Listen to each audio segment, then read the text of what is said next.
কারো বয়স ৭০ বছর, কারো বা ৮০। একে অপরের সাথে দেখা ৪০ থেকে ৫০ বছর পর।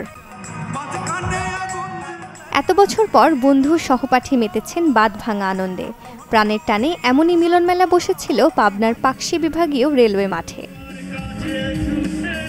পাবনার ঈশ্বরদীর ঐতিহ্যবাহী শিক্ষা প্রতিষ্ঠান বাংলাদেশ রেলওয়ে সরকারি চন্দ্রপ্রভা বিদ্যাপীঠ।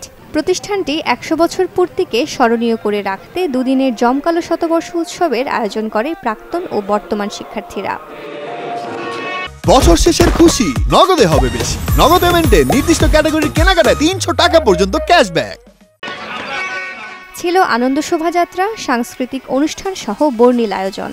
আনন্দ উচ্ছ্বাসে মেতে ওঠেন সবাই। গল্প আড্ডায় ফিরে যান সেই স্কুল জীবনে। আমি 1969 সালে চন্দ্রপ্রভা থেকে ম্যাট্রিক পাস করছি। মনে পড়ছে আমরা এই যে আমার পাশে আলাউদ্দিন, আমরা স্পোর্টসম্যান ছিলাম। আমরা তখন স্পোর্টস করতাম, দুষ্টুমি করে একে আরেককে লাইন মেরে ফেলে দিয়ে প্রথমত দিতাম না।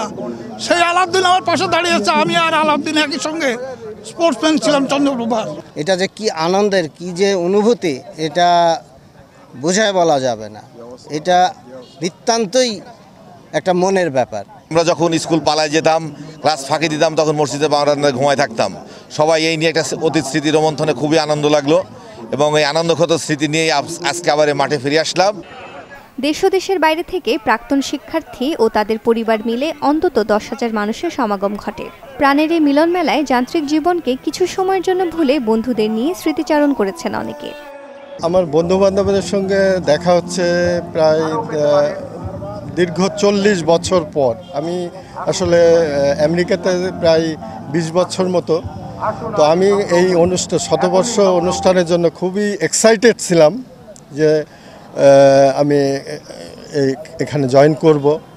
তো আমি এই অনুষ্ঠানে পার্টিসিপেট করতে পেরে আমি নিজেকে খুবই আনন্দ বোধ করছি। এই স্কুলের শতবর্ষ উদযাপন আমাদের সবথেকে পুরাতন স্টুডেন্ট 1954 সালের একজন আমরা পেয়েছি, 58 সালেরকে পেয়েছি। এখন এই যে মিলন মেলায় সকলেই আনন্দিত যে ফেলে আসা দিনগুলোকে ফিরে এনে তারা আনন্দ ফুর্তি একত্রিতভাবে একটা মিলন মেলায় তৈরি করেছে। আসলে আমি উপস্থিত হয়ে আমি আসলে অত্যন্ত অভিভূত।